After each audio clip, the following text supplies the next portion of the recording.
buenas tardes, bienvenidos. Arrancamos con la información. La eliminación de los subsidios a los combustibles genera opiniones divididas en la ciudadanía, mientras que los trabajadores ratifican su movilización en contra de la medida para el próximo 4 de julio. Las gasolinas Extra y Ecopaís costarán $2.72 por galón desde el siguiente mes.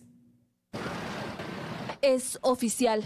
Desde el mes de julio, las gasolinas Extra y Ecopaís incrementarán su valor en 26 centavos y costarán $2.72, según lo anunció este martes el gobierno. Y la medida ya genera reacciones. En las gasolineras, algunos conductores dicen estar de acuerdo pese al impacto que representará a sus bolsillos. Económicamente nos va a afectar a todos, pero si es que eso es necesario para que el país pueda tener alguna solvencia económica y más que nada evitar el contrabando en las fronteras, sí me parece que está muy bien. Es justo, o sea, la liberación de combustible, siempre y cuando esos recursos sean bien utilizados. Sin embargo, hay otros que no, y creen que el gobierno tenía que haber considerado a otros sectores para la compensación mensual que se entregará a taxis, tricimotos y camionetas. En este caso, los delivery también deberían ser tomados en cuenta. Es un servicio que se da a diario y compensa bastante a los usuarios. Los gremios del transporte y gobierno llegaron a acuerdos para que a los taxis se les reconozca 156 galones mensuales, que equivale a $40.56. A camionetas se reconocerá 145 galones,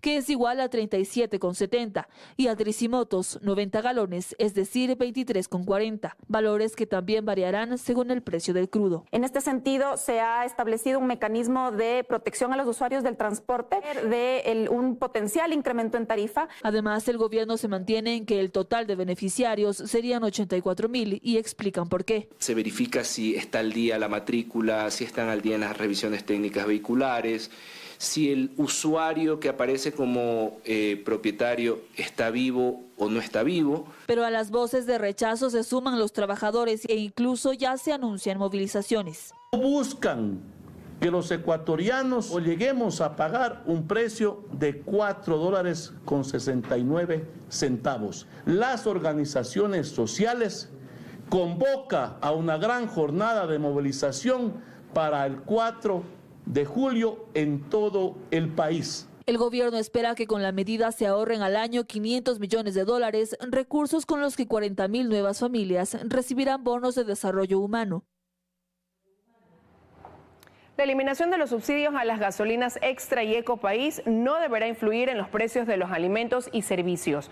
Así lo indican expertos consultados en materia económica.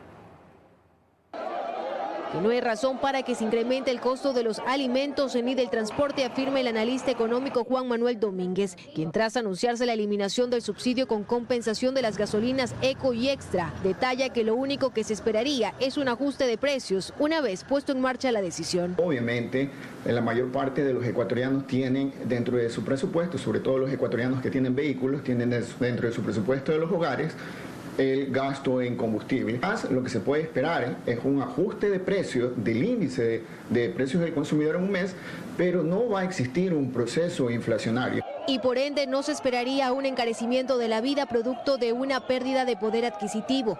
Y aquí hace mayor énfasis, pues el gobierno aún no toca el grueso de los combustibles como es el diésel. Dado que la mayor parte del parque automotor es alimentado por el diésel, por lo tanto el diésel no ha sido tocado y no va a haber un incremento en la transportación urbana. Pero en esta transición también entra la ciudadanía, quien según el analista económico Santiago García ha podido comprender lo necesario de estos rubros en otras materias. Los recursos del Estado podrían, y entendemos así, destinarse a otros menesteres, a otras prioridades. García, de igual forma, en nuestro espacio de entrevista, también agregó que espera que dentro de este camino de ajustes de precios se logre pulir o precisar algunos puntos.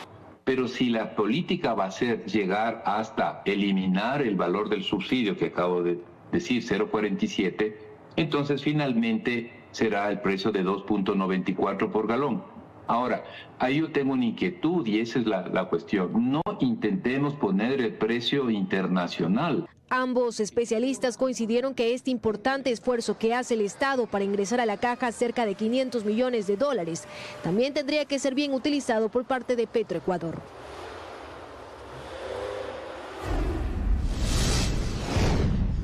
Críticas y duros cuestionamientos enfrentó el ministro de Economía, Juan Carlos Vega, este miércoles durante su comparecencia en la Comisión de Participación de la Asamblea.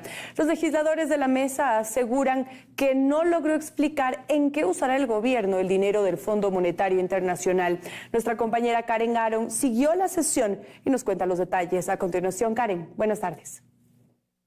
Así es, ¿cómo están? Buenas tardes. Nuevamente la comparecencia del ministro de Finanzas en la Asamblea, pero esta vez en la Comisión de Participación Ciudadana, deja más dudas que certezas entre los legisladores, pues aseguran que no logró justificar hacia dónde se destinará el dinero que va a desembolsar el Fondo Monetario Internacional, esos 4.000 millones de dólares que son parte del acuerdo que logró el gobierno del Ecuador. Dicen que les preocupa que no se priorice a salud, educación y sobre todo seguridad, sino el pago de la deuda. Pero en el siguiente reportaje yo les cuento esta jornada. Veamos. Ha permitido que estemos básicamente al día con los gobiernos autónomos descentralizados. Aunque la comparecencia del ministro de Finanzas, Juan Carlos Vega, fue telemática, no se libró de los cuestionamientos de asambleístas de la Comisión de Participación Ciudadana sobre el destino que tendrá el dinero que desembolse el Fondo Monetario Internacional al Ecuador. Esta información solicito que responda para que los ecuatorianos que están escuchando conozcan cómo están endeudándonos y no sabemos qué es lo que se va a hacer. El ministro, sin mayores detalles, aseguró que el uso del dinero será priorizado. Descartó que el retiro del subsidio a los combustibles sea consecuencia del acuerdo con el fondo y aclaró que ya hay un primer desembolso de 1.000 millones. En base a lo que se llama el acuerdo a nivel técnico con el fondo, nos anticipa 800 millones por un mes y luego se da el desembolso del fondo de 1.000 millones, donde se repaga los 800, entonces en matemática simple lo que queda dentro de la economía son 1.000 millones, no 200. Eso es indicadores que muestran una mejor circulación y dinero y liquidez adicional en la economía. Estas afirmaciones despertaron las críticas entre los asambleístas. Este préstamo no está sino dirigido a solucionar la situación política del actual gobierno y no dirigida a solucionar los problemas reales que tiene el país. Y es por esto que les resulta a ellos difícil ser claros. Sigue la confusión porque en un inicio nos dijeron que habían llegado 1.800 millones, que se han pagado ya 800 millones a la CAF. ¿Qué es lo que está pasando con los 1.000 millones restantes? ¿A dónde fue ese dinero? Según los legisladores, el interés al que firmó el gobierno de Ecuador esta nueva deuda hará imposible que los recursos se destinen a seguridad, educación o empleo, por ejemplo, ya que la prioridad será pagar. ¿Cuánto vamos a pagar de intereses? Hay una tasa altísima castigada que va hasta el 7%, pero hay sobrecargos, hay tasas, intereses que son complicados y que durante los 4 primeros años tendremos que pagar hasta empezar a pagar el capital. Esa comisión debe emitir un informe hasta el 28 de junio, aunque no descartan pedir una prórroga, ya que aseguran no tener insumos para que esté listo. Y bien, para finalizar, nada más contarles que por tercer día consecutivo en la Comisión de Fiscalización se desarrolla el juicio político en contra de los 3 ex vocales del Consejo de la Judicatura. Está presente el expresidente Wilman Terán y, como ya ha sido costumbre en estos últimos días, con un fuerte contingente por parte de la policía. Recordar que son más de 15.000 fojas las que se tienen que revisar y más de 50 elementos en cuanto a audios y también videos. Es lo que les puedo detallar hasta el momento desde el Legislativo. Continúen ustedes. Buenas tardes. Buenas tardes, Karen. Gracias por ese reporte desde la Asamblea Nacional. Arthur Brown, nuevo embajador de Estados Unidos en Ecuador, presentó sus credenciales ante la canciller Gabriela Sommerfeld. Entre sus prioridades está la cooperación en materia de seguridad. Mientras tanto, Ecuador ya lleva 4 meses sin nombrar embajador en ese país tras la salida de Ivonne Baki. Arthur Brown, el nuevo embajador de Estados Unidos en Ecuador, presentó este miércoles ante la canciller Gabriela Sommerfeld las copias de las cartas que lo acreditan en el cargo. Según este comunicado, sus prioridades serán aumentar la cooperación en materia económica y fortalecer los lazos comerciales, 2 temas que han marcado la agenda bilateral durante los últimos años. Brown es miembro de carrera del Servicio Exterior con rango de ministro consejero. De 2021 a 2022 fue ministro consejero en la Embajada de de los Estados Unidos en Zimbabue. De 2020 a 2021 fue director de la misión de USAID en Zimbabue. Mientras tanto, Ecuador lleva ya 4 meses sin embajador en el país norteamericano tras la salida de Ivonne Baki. Es una muestra, por lo menos, de falta de dedicación por parte del gobierno ecuatoriano. Estamos a puertas de una elección en Estados Unidos, de una elección en el Ecuador. Sin lugar a dudas, es importante tener un canal de comunicación directa porque las campañas electorales siempre tienden a politizar los temas y en esos momentos sensibles es cuando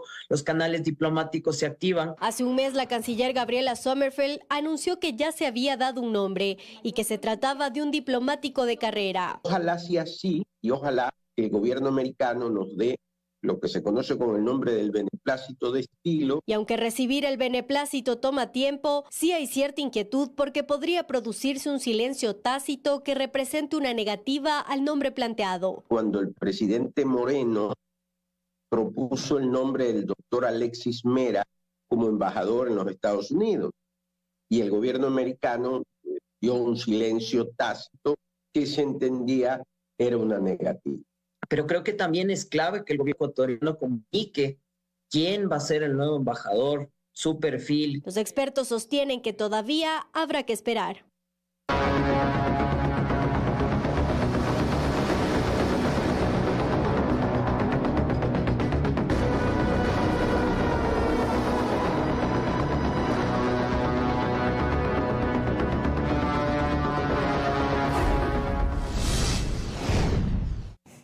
Y mucha atención, esta mañana el COE provincial anunció el cierre indefinido de la vía Baños-Puyo. El personal de ayuda llega a la zona cero gracias a los helicópteros de la Policía Nacional. A esta hora, Brigitte Mancheno se encuentra en un sobrevuelo en la zona y nos cuenta los detalles. Adelante, Brigitte, buenas tardes.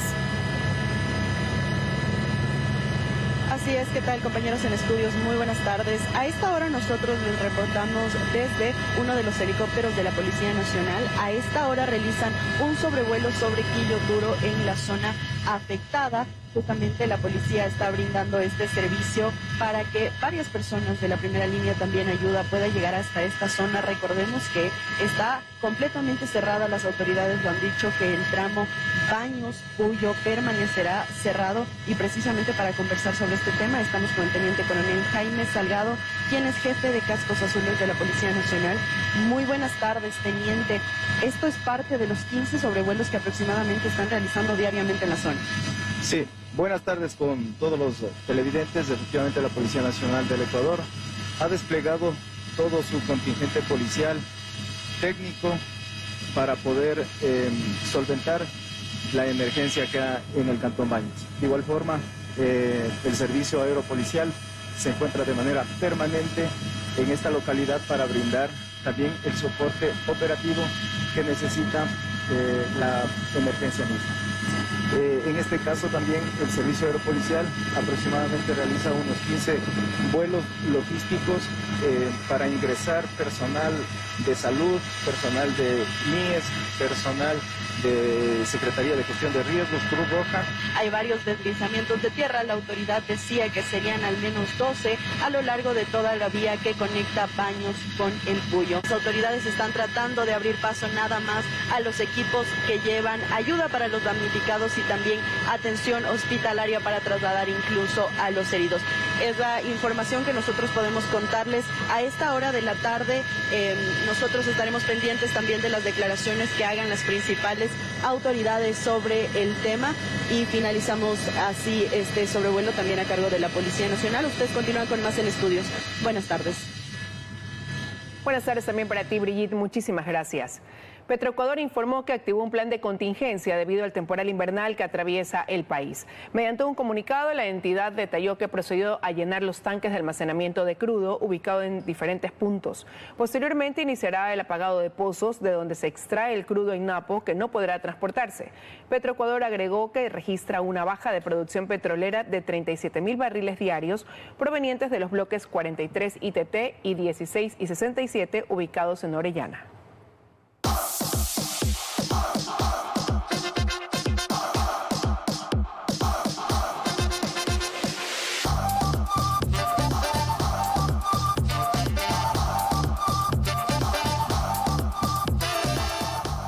Momento de los deportes y le vamos a dar paso a Antonella Iglesias. Ella nos va a presentar un resumen de goles de la fecha 2 de la Eurocopa 2024 y también informarnos sobre las novedades de la tricolor que ya entrena Antonella querida en Santa Clara para su debut. ¿Cómo estás?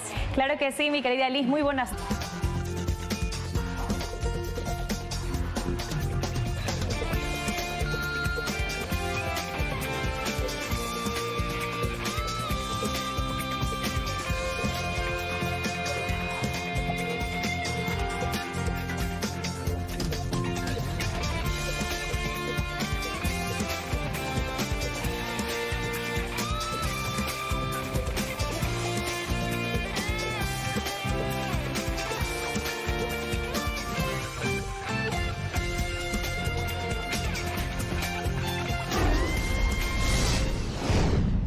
Seguimos. El presidente Daniel Noboa entregó $10.3 millones para obras en 3 cantones de Manabí. Durante su visita al Cantón Bolívar, el jefe de Estado aseguró que las cifras de muertes violentas continúan disminuyendo en la provincia. Hacemos contacto con Bernarda Ceballos para ampliar esta información. Bernarda, buenas tardes. Adelante. Compañeros, ¿qué tal? Muy buenas tardes. Así es, este miércoles el presidente de la República, Daniel Noboa, cumplió agenda aquí en la provincia de Manabí. Hace pocos minutos, aquí en la Escuela Superior Politécnica Agropecuaria, el jefe de Estado entregó el financiamiento para la construcción de proyectos de agua potable, alcantarillado y vialidad para los cantones de Bolívar, Olmedo y Portoviejo. Más de $10 millones serán entregados por el Banco de Desarrollo del Ecuador a los GATS municipales de los 3 cantones ya mencionados. En su discurso, el primer mandatario aseguró que la colaboración estrecha entre los distintos niveles de gobiernos permite la ejecución de obras. Noboa también enfatizó la disminución de muertes violentas en la provincia de Manabí, luego de que el bloque de seguridad arribara a Manta. Escuchemos a continuación al primer mandatario. Hoy nos faltó el prefecto. Ya le vamos a mandar el video. Y estamos haciendo oídos sordos a todos aquellos que decían que Manabí no podía cambiar y que Manabí ya estaba tomado por algún otro grupo político. Estamos poniéndonos al día con los gobiernos locales, solventando una deuda heredada. Además, gracias al trabajo de las fuerzas del orden, estamos dando duros golpes al narcotráfico y la delincuencia. Y de los de 10 millones que se entregarán, justamente el GAD municipal de Bolívar recibirá alrededor de $6.2 millones, monto que servirá para la construcción de la propia planta potabilizadora de agua que beneficiará a los bolivarenses. Escuchemos a continuación a la alcaldesa del cantón. Y hoy, después de 110 años, iniciamos la construcción de nuestra propia planta potabilizadora de agua potable, entendiendo que de nuestro territorio se dota de agua a más del 50% de la población manabita. Mencionarles también que Portoviejo recibió alrededor de $1 millón, mientras que el cantón Olmedo recibió más de $2 millones. Esa es la información que nosotros les tenemos hasta este momento de la tarde. Ustedes continúan con más datos desde estudio. Muy buenas tardes. Buenas tardes también para ti, Bernarda. Muchas gracias. El Consejo de Participación Ciudadana trata en su sesión de este miércoles cuál será el futuro del concurso para elegir al nuevo defensor público. Daniela Valencia siguió el encuentro y desde la entidad nos amplía la información. Hola, Dani. Buenas tardes, compañeras, ¿cómo están? Así es, a pesar de que no estaba dentro de los puntos del orden del día, se presentó una moción para poder tratar el futuro del concurso para designar al próximo defensor público como primer punto en esta sesión. A esta hora, los consejeros están debatiendo esta posibilidad, pues recordemos que la semana pasada, específicamente el día martes, la Comisión Ciudadana de Selección presentó ya el informe final con carácter vinculante al Pleno y a pesar de que se tenían 48 horas, es decir, hasta el jueves de la semana pasada para que el Pleno tomara una resolución y se designara esta nueva autoridad, hasta el momento no se habían pronunciado al respecto. Recordemos además que hay una notificación de la jueza de la Unidad Penal de Quevedo que asegura que por cada día que no se trate este informe final se sancionará a los consejeros de mayoría con medio salario básico unificado por cada día de retraso. Escuchemos lo que dijo.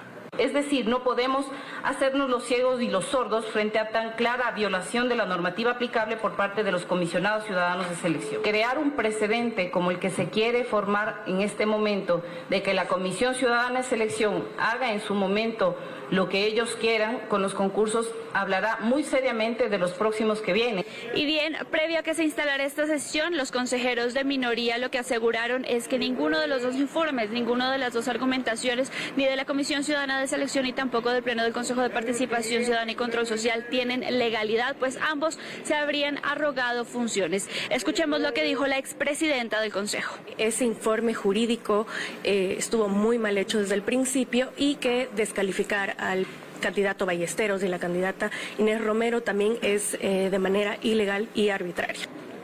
Recordemos que este cargo, sin embargo, estaría entre dos personajes. Aquí hay que apunta la Comisión Ciudadana de Selección, el abogado Jorge Ballesteros, quien a pesar de que ello había sido descalificado por el Pleno del Consejo de Participación Ciudadana y Control Social días atrás, mientras que el Pleno apunta como ganador a Ricardo Morales, personaje que también había sido descalificado por la Comisión Ciudadana de Selección. El futuro de este concurso que se conocerá en las próximas horas. Es lo que les podemos contar a esta hora. Ustedes tienen más en estudios. Buenas tardes.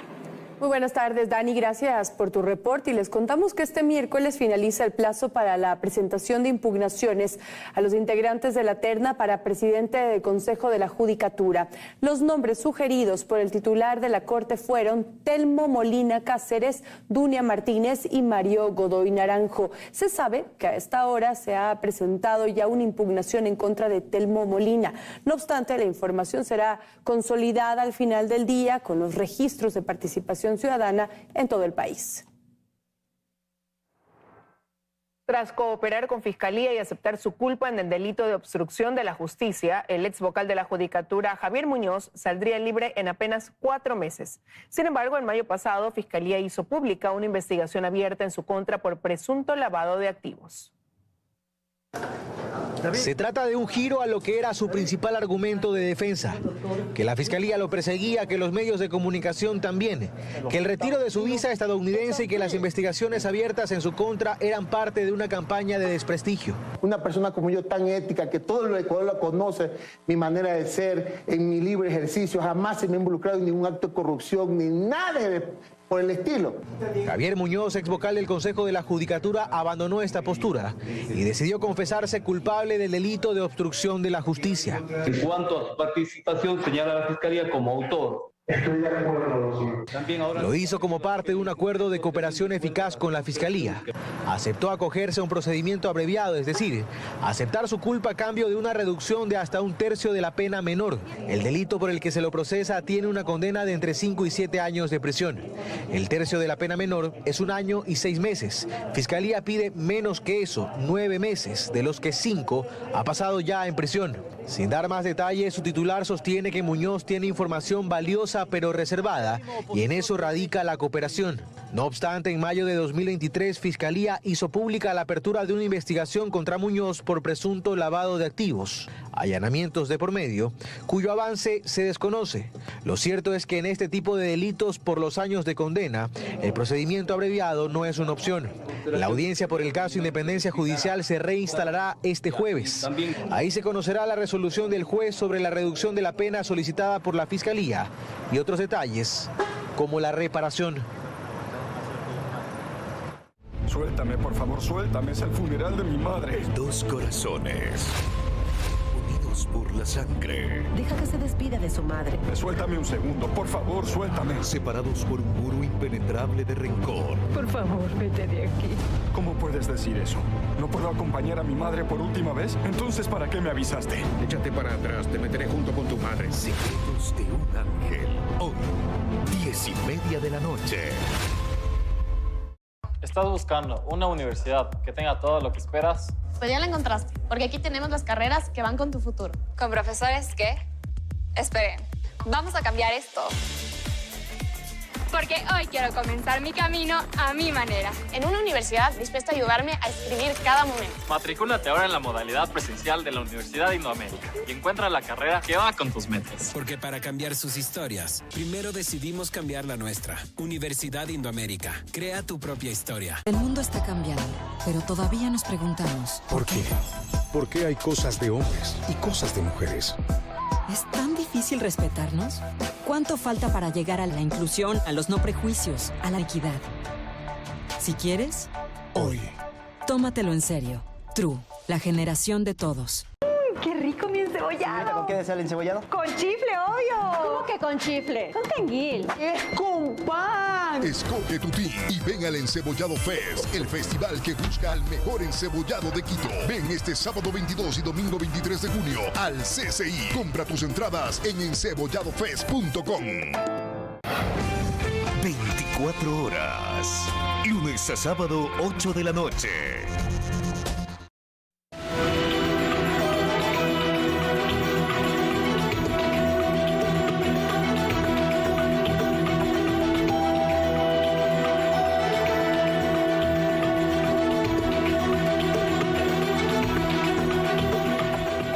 Entre el 2021 y 2022 se incrementó en un 41% la cantidad de muertes de migrantes que ingresaron a los Estados Unidos por pasos irregulares y que tomaron diversas rutas a lo largo de la frontera sur del país, esto según cifras de la patrulla fronteriza. Stephanie Paz recorrió esta zona y nos cuenta los detalles.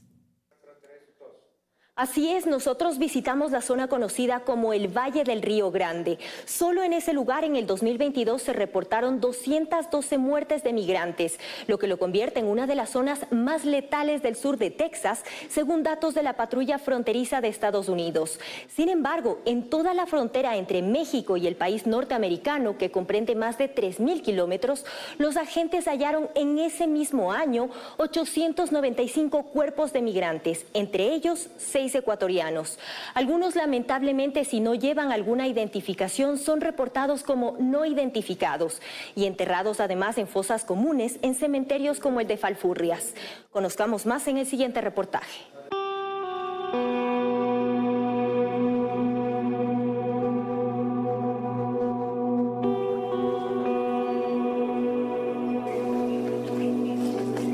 Esta es la última morada de decenas de ecuatorianos que deciden emprender el viaje a Estados Unidos por pasos irregulares.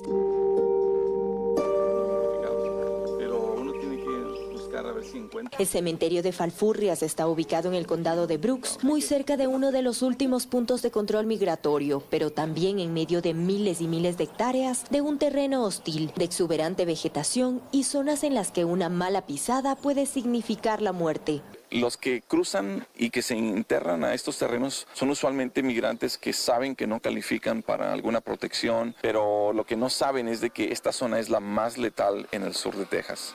Es la zona más letal, ¿por qué? Porque es un área desértica.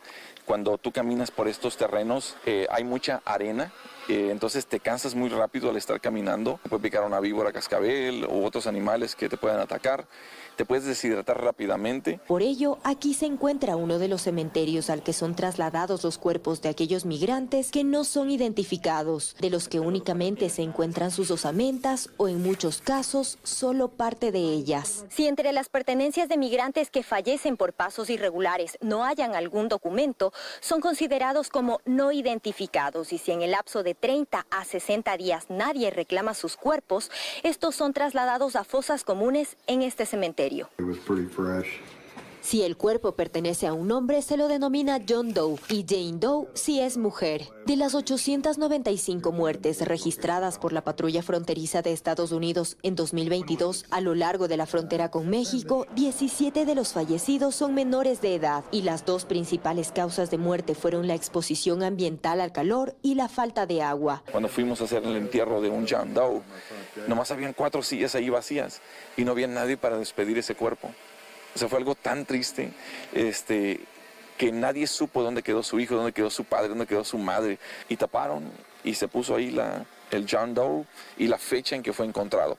Por ello, organizaciones de defensa de derechos humanos trabajan en la colocación de tanques en ciertos puntos de estos terrenos para que los migrantes accedan al líquido vital durante su travesía. Tenemos el programa de establecer estaciones de agua, es uno, para tratar de que la gente viva. Cada día tenemos llamadas y antes no era Ecuador, y mujeres con hijos, hombres con niñas. Sin embargo, hay quienes sí logran llegar a Estados Unidos, pero el sufrimiento y las dificultades no terminan ahí. En un siguiente reportaje les contamos los problemas que enfrentan quienes viven en el país norteamericano en condición irregular. El gobierno de Estados Unidos calcula que más de 500,000 migrantes podrán acogerse a la nueva normativa. Aquellos ciudadanos que están a la espera de la residencia. Y de regreso en nuestro país, el municipio de Guayaquil tiene en marcha un plan para poner a funcionar una tarjeta única para el sistema de transporte. El proyecto arrancará en octubre con el sistema Metrovía. Guayaquil avanza en la implementación de una tarjeta única que pueda ser utilizada en todo su sistema de transporte urbano, desde los buses, la aerovía y por supuesto la Metrovía y sus buses alimentadores. Tras la aprobación del Consejo Cantonal, la primera parte del plan iniciará en octubre con el sistema de transporte masivo Metrovía. En 4 meses el pasaje de la Metrovía costará 45 centavos. 15 de ellos serán subvencionados por el municipio de Guayaquil, por lo que el usuario seguirá pagando 30 centavos. Pero no todos, porque aquellos que quieran acceder al sistema con el descuento van a poder solicitar la tarjeta única, pero uno de los requisitos es que no ganen más de $650. Tarjeta única que va a estar conectada a la cédula de cada ciudadano, catastrada, y por supuesto va a estar calificado para que el costo del sistema operativo de la Metrovía sea para ellos los mismos 30 centavos. A través de la tarjeta única, el usuario beneficiado recibirá un descuento diario, el cual no es acumulable y se aplicará de manera porcentual al pasaje devengado. Primero y segundo pasaje, 15 centavos de descuento en cada uno. Tercero, 10 centavos. Cuarto, 5 centavos. El quinto no aplica y se cancela el valor completo del pasaje. A más de la tarifa general de 45 centavos, se plantea una tarifa especial para estudiantes de hasta el nivel de bachillerato, adultos mayores, personas con discapacidad, niños y adolescentes. El costo será de 15 centavos. También se propone la tarifa de movilidad reducida, reservada a usuarios con movilidad reducida, quienes deberán pagar 10 centavos. Además, en días festivos locales, el uso de la Metrovía será gratuito. Los operadores deberán implementar, por ejemplo, el sistema Wi-Fi en las unidades, establecer el timbre de parada en los buses alimentadores, habilitar micrófonos en las unidades, entre otros arreglos. El alcalde indicó que se entregarán tarjetas únicas a través de brigadas para que los usuarios de menos posibilidades ganen no solo con esta tarifa social, sino de programas municipales.